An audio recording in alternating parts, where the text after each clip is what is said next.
Λοιπόν, θα σας δείξω πώς κάνω γκρέμα μπαβαρουάζ λευκής σοκολάτας. Για να κάνουμε μια μπαβαρουάζ ή λευκή ή μαύρη σοκολάτα ή με φρούτα ή ό,τι θέλουμε εμείς, η βάση είναι η Αγγλέζ.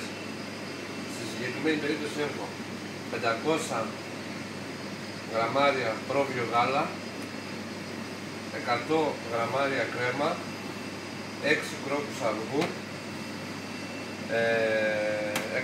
150 γραμμάρια 150 ζάχαρη, μισό κλωράκι βανίλια.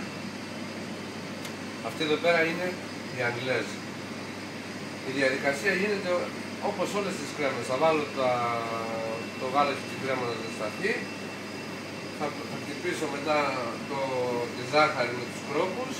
Όταν έχει ζεσταθεί αυτό εδώ, χωρίς να έχει περάσει βέβαια τους 81 βαθμούς, θα προσθέσω τη μισή ποσότητα μέσα εδώ και μετά όλο αυτό μέσα στην κατσαρόλα. Προσέχοντας πάντα να μην περάσει τους 81 βαθμούς για να μην μυρίσει. Θα σας δείξω τώρα πώς θα το κάνω. Μετά, εφόσον έχουμε την Αγγλέζα έτοιμη, σε αυτή εδώ πέρα την ποσότητα θα προσθέσω 250 γραμμάρια λευκή σοκολάτα και 4 φύλλα ζελατίνες, τα οποία τα έχω ήδη και μαλακώνουν σε νερό. Οπότε, θα βάλω τη βανίλια, το γάλα,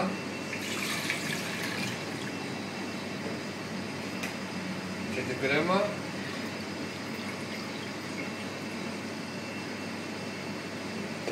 να σταθούν λίγο σε χαμηλή φωτιά. Εδώ θα χτυπήσω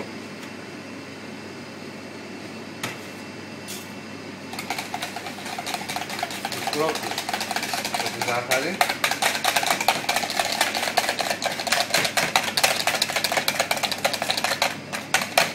Επειδή όπως αν έχω δει είτε σε πατησερί είτε σε Αγγλέζ είτε οποιαδήποτε κρέμα να κάνουν, δεν μετράνε θερμοκρασία.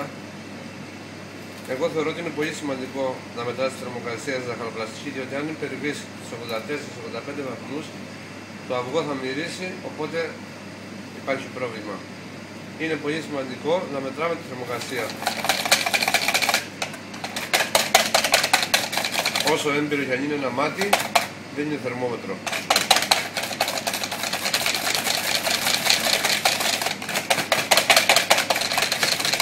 Ωραία. Βάλω τώρα από εδώ. Αυτό ήδη έχει χλιαρίνει λίγο. Θα ρίξω μια μικρή ποσότητα μέσα στο αυγό.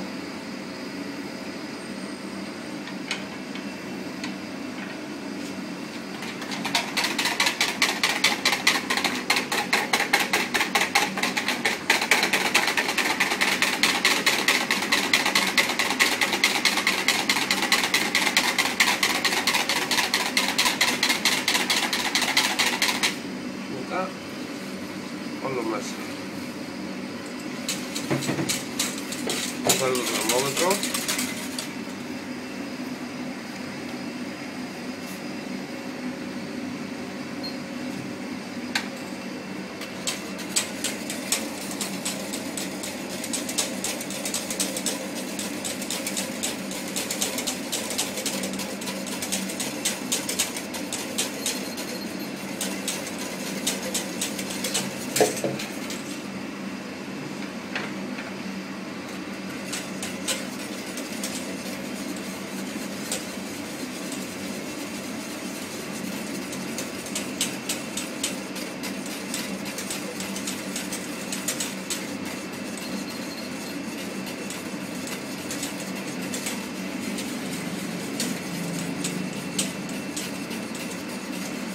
Είναι πάρα πολύ σημαντικό η θερμοκρασία.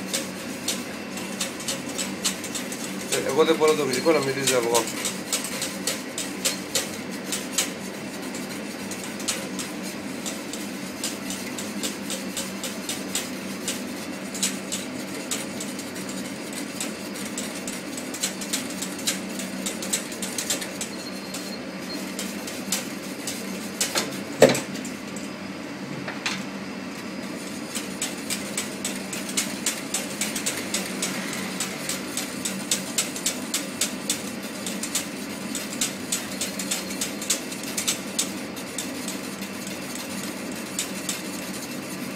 81, βλέπετε, το κατεβάζω. Αυτό τώρα ήδη έχει πάει 82 δυνατή. Θα το βάλω εδώ πέρα.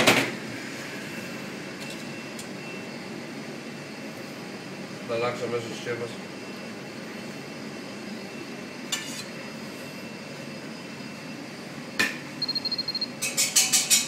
Αν παρατηρήσετε εδώ πέρα στον πάτο της κατσαρόλας, βλέπετε, αν το αφήναμε λίγο παραπάνω, το αργό θα ψινότανε. Εδώ πέρα τώρα αυτή είναι η Αγγλέζη. Τώρα, για να γίνει μπαβαρουά θα πρέπει να προσθέσουμε σοκολάτα και ζελατίνα.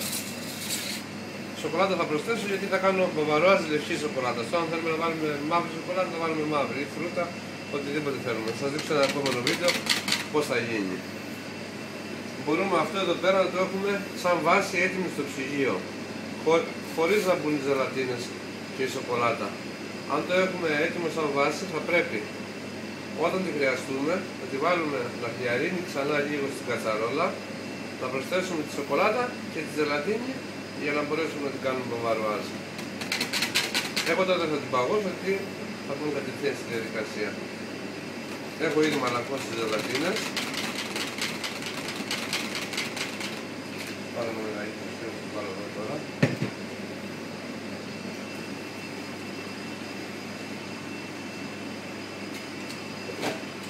Έχω ήδη μαλακώσει ζελατίνες, θα τις ρίξω μέσα και θα ρίξω και τη σοκολάτα.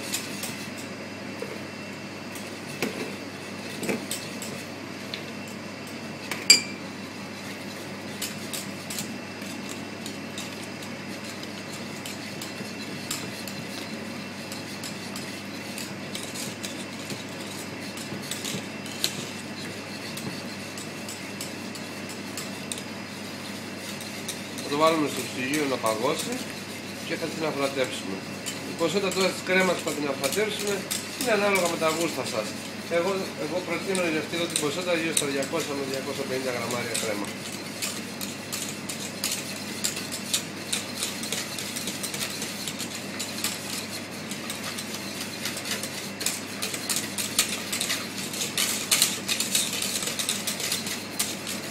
Έτοιμη.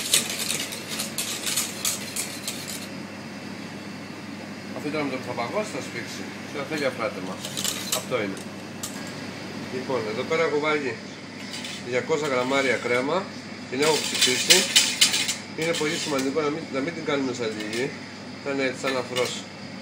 Σε οποιαδήποτε κρέματα χαροπλαστικής αφρατεύουμε, διότι αυτή θα σφίξει κι άλλο στο ψυγείο. Αν τη χτυπήσουμε τέρμα εδώ, μετά που θα την παγώσουμε στο ψυγείο θα γίνει στόκος. Εδώ πέρα δεν το άφησα τώρα να παγώσει τελείως για να σας δείξω πώς θα να τελειώσω την κρέμα. Προσθέτω σιγά σιγά την κρέμα, ανακατεύω.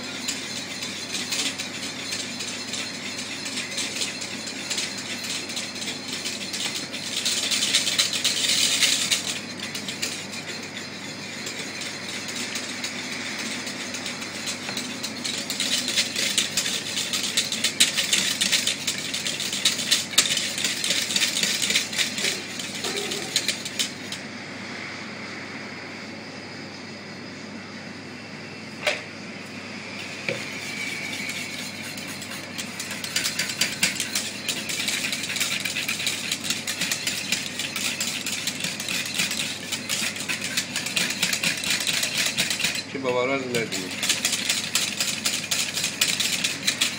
Το μόνο που χρειάζεται είναι να παγώσει.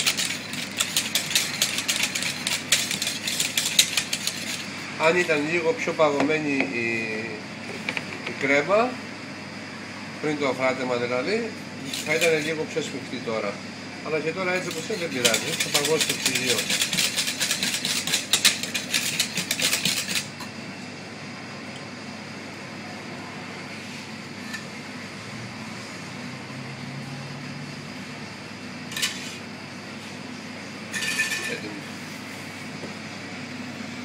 Αυτό.